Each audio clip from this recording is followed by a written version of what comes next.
Good Friday అంటే శుభ శుక్రవారం.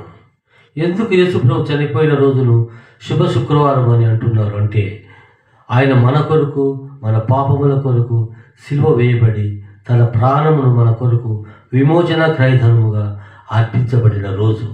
అందుకే ఈ దినాన్ని శుభ శుక్రవారం అని అంటున్నారు. యేసు సిలువపై మరణించి రక్తం కార్చడం ద్వారానే మనకు రక్షణ, పాప క్షమాపణ కలిగినవి. యేసు తనంతట తాను మరణమునకు అప్పగించుకొనెను. తప్పించుకొనవలనన్న అది ఆయనకు ఎంతో సులభం, కానీ అట్లు చేయలేదు. ఆయన మరణించుటకే ఈ లోకమునకు వచ్చెను.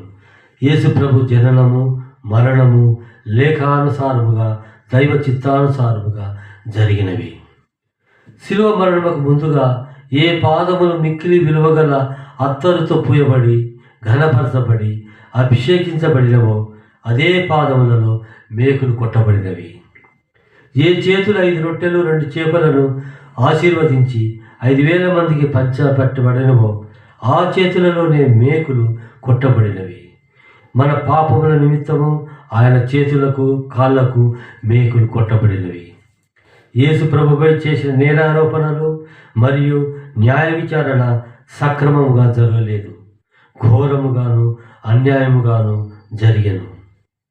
విమర్శకులు న్యాయమేదో కనుగొన ప్రయత్నించక ఏదో ఒక కారణం కనుగొని ఆయనను చంపుటకు ప్రయత్నిస్తున్నారు. అబద్ధ సాక్ష్యములు చెప్పబడినవి, కానీ ఏ నేరము కనబడలేదు, రుజువు కాలేదు. వీడు దేవాలయమును పడగొట్టి 3 దినములలో కట్టగలను అని అబద్ధ సాక్ష్యం ఇచ్చిరి.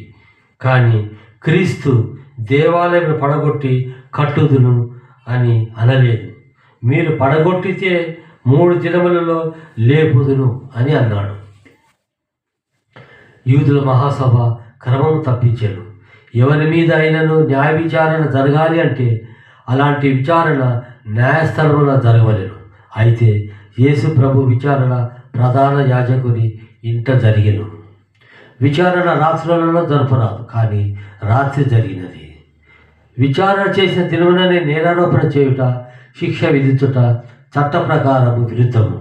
కనీసం 2-3 రోజులు వ్యవధి ఉండవలను. కానీ యేసుక్రీస్తుకు అదే రాత్రి శిక్ష ఖరారు చేసినారు.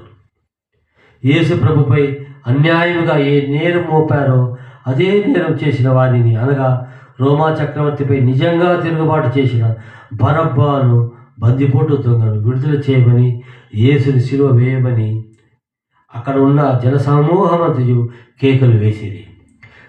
పిలాతు ఆశ్చర్యపడ్డాడు. కొన్ని దినాల ముందు వారు యేసు యెరూషలేము నుండి వస్తుండగా హోసన్నా హోసన్నా అని కేకలు వేశారు. అదే ప్రజలు ఇప్పుడు సిలువ వేయుడు, సిలువ వేయుడు అని కేకలు వేస్తున్నారు. హేరోదు విచారణ చేసిన, పిలాతు విచారణ చేసిన వీరిద్దరు అన్న మాట, యేసు ప్రభువులో ఏ ఒక్క నేరము నాకు కనబడలేదు.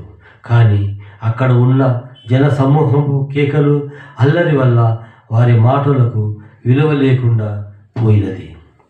కావున ఈ శుభ శుక్రవారం రోజున సిలువ విలువ తెలుసుకొని మన కొరకు, మన పాపముల కొరకు ఆయన సిలువ మరణం పొందినాడని విశ్వసిస్తూ ఆయనకు నమ్మకమైన సాక్షులుగా ఉండులాగున ప్రభు మనకు సహాయం చేయుగాక.